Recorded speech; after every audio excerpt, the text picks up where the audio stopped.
कहानी है रिंकू की। कहानी सुनने से पहले आपसे रिक्वेस्ट है कि चैनल पे नए हो तो चैनल को लाइक, शेयर और सब्सक्राइब करें। आपके एक लाइक से हमें मोटिवेशन मिलता है।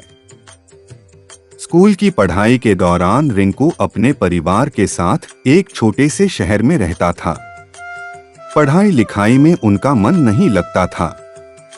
अपनी कक्षा में हमेशा ही फिसड्डी रहता था। मुश्किल से किसी तरह पास होकर अगली कक्षा में पहुंचता था। स्कूल के बच्चों से लेकर मोहल्ले तक लोग रिंकू का मजाक उड़ाने में कोई कसर नहीं छोड़ते थे। रिंकू की पढ़ाई में कमजोरी से उनके माता पिता भी दुखी रहते थे। पढ़ाई में पिछड़े का दुख तो रिंकू को भी होता था, परंतु कोशिश करने पर भी पढ़ाई में उसका मन नहीं लगता था।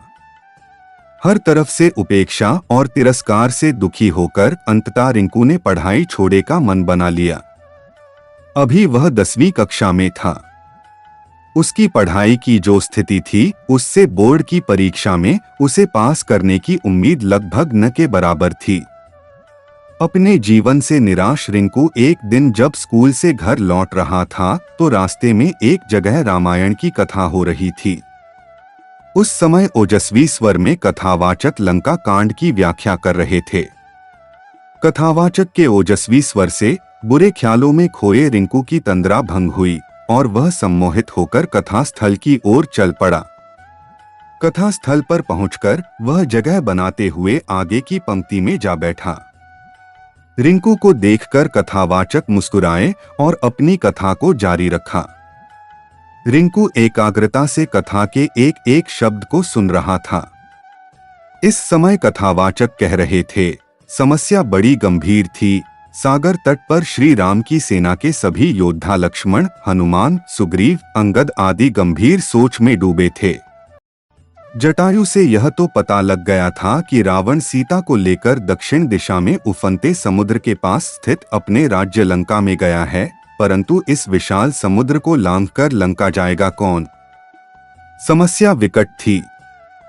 तभी वहां पर उपस्थित सुग्रीव ने प्रभु राम से कहा कि हमारे बीच एक ऐसी दिव्य शक्ति है जो समुद्र लांघकर लंका जा सकती है। तब श्री राम की जिज्ञासा को शांत करने के लिए सुग्रीव ने महाबली हनुमान की ओर देखा। सुग्रीव के संकेत से हनुमान जी सकपका गए। हनुमान जी की असमंजसता को भांपते हुए सुग्रीव ने कहा, हे पवन पुत्र, संभवतः आपको अपनी शक्ति का ज्ञान नहीं है।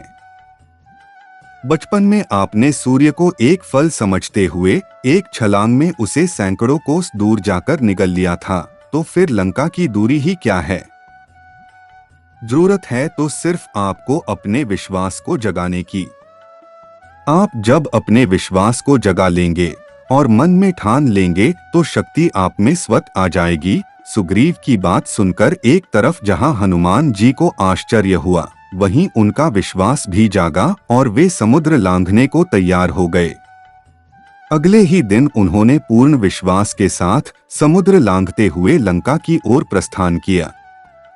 रास्ते में मुश्किलें तो बहुत आई, फिर भी वे सभी मुश्किलों को परास्त करते हुए लंका में मां सीता को ढूंढने में सफल हुए।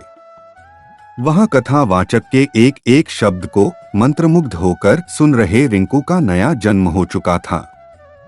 कुछ समय पहले तक जिस रिंकू की आंखों से निराशा के भाव झलक रहे थे, अब उसकी आंखों में चमक थी। उसके शरीर में उत्साह और स्फूर्ति का संचार होने लगा था। कथा खत्म होने के साथ ही वह तेजी से घर की ओर चल पड़ा। उसे सफलता का मूल मंत्र मिल चुका था। वह मन ही मन सोच रहा था कि जब हनुमान जी ने अपने विश्वास से शक्ति अर्जित कर समुद्र को लांघ लिया था, तो पढ़ाई कौन सी बड़ी बाधा है। उसी दिन से रिंकू ने प्रण कर लिया कि वह ध्यान लगाकर खूब पढ़ेगा और सफलता अवश्य प्राप्त करेगा। उसकी मेहनत रंग लाई। अपनी कक्षा में सबसे पीछे रहने वाला छात्र रिंकू 10वीं की बोर्ड परीक्षा में सबसे अव्वल आया। इसके बाद रिंकू ने पीछे मुड़कर नहीं देखा और जिंदगी में हमेशा अव्वल ही आता रहा। वह लोक सेवा की परीक्षा में भी प्रथम स्थान पर आया और अपने आप पर विश्वास की बदौलत वह सरकारी महकमे में भी पदोन्नति पाते हुए ऊंचे ओहदे तक पहुंच गया। इससे हमें सीख मिलती है कि जब किसी व्यक्ति में विश्वास का संचार होता है तो उसमें शक्ति अपने आप संचालित होने लगती है। फिर जब तन और मन में शक्ति यानी ऊर्जा का संचार होता है तो मुश्किल काम भी आसान हो जाता है। ओम शांति। ऐसी ही सुंदर कथा सुनने के लिए चैनल को लाइक, शेयर और सब्सक्राइब करें। धन्यवाद।